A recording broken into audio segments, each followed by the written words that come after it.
So what is up, everybody? It is Rodak with Rodak Survival, and I wanted to give you guys a quick injury update from A1.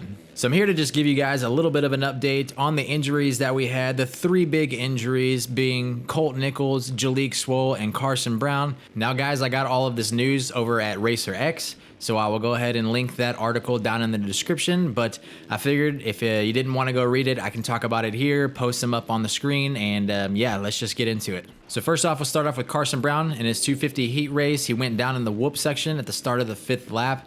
Ended his night. He had this to say about it. He said, "I was having an awesome time at A1. Unfortunately, caught a lever through my mouth and rearranged it a little bit. Haha. The good news is one of the track crew found a tooth of mine on the track and got it back to me. Unfortunately, I won't be able to finish tonight because I had too many gashes in my mouth that required stitches. Planning on being back for Oakland. Thanks a ton for everyone's messages. Either way, I've been having a blast on the bike with the AEO Power Sports KTM racing team." He seems to be in high spirits and he's hoping to be back for Oakland, so everybody wish Carson Brown a speedy recovery, and yeah, let's hope we see him in Oakland. So next up we have Jalek Swoll. He ran into the back of Thrasher over that triple jump, and it seems pretty strange how everything happened if you actually watch the race. He runs into the back of Thrasher, hits his head pretty hard, and he seems to get up and run to the side of the track. He doesn't get all the way off, and then he just seems to go down on his knees, face down in the dirt, just kind of holding his head. But it never looked like he actually lost consciousness, at least from what we could see on the TV angle. So early this morning, this is what Husqvarna, the team, had to say. Team rider Jalek Swoll suffered a crash at the beginning of the second 250SX heat race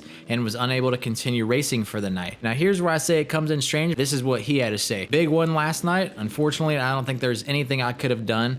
Was told I was out when they got to me, but don't really remember for some reasons." So that must have been maybe some of the coverage that we didn't see, but from what I could see, it looked like he, like I said, got up under his own power, kind of made it to the side of the track, didn't get all the way off, and then just proceeded to get down on his knees and hold his head. So maybe he lost consciousness after that, I don't know. Or maybe it just hit him so hard it made him loopy. I don't know what happened, but from what I could tell on the TV screens, it didn't look like he lost consciousness, but apparently he did. So let's hope for a speedy recovery from Jalek Swoll. They gave no timeline on when he'll be back to the races, but they didn't say he would be out for the season as well, so maybe we might see him again during this season. And last up, and maybe the biggest news as far as injuries are concerned, Colt Nichols. Now, granted, he was on the East Coast last year, but he is, in my head, the defending champion. He was going out there to defend a championship. Granted, I know people might leave comments or whatever and say like, "Oh, he was East Coast champion, he's not defending a championship." To me, granted, they're not the same tracks, but going into that, everybody knows that he is a past champion, so to me, he is the guy to beat. He is the previous champion. It was just on a different coast. But it looks like Colt's season has come to an end. So this is what Yamaha had to say. "Unfortunately, Colt Nichols' night ended early with a big crash while leading his heat race. Nichols was looking to have a strong start, but unfortunately, the 2021 East champion had a big crash in the whoops while leading the first heat race and sustained injuries to both arms,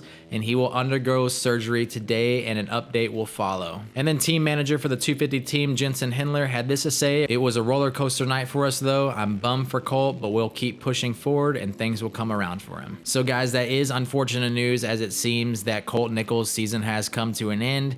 He was already looking strong in that heat race, and it just takes that one mistake and it's all over from there. It did look like it knocked him out on impact as well. They said he had some burns from the exhaust laying on him, so man, just hope for a speedy recovery and prayers that his surgery and everything goes well.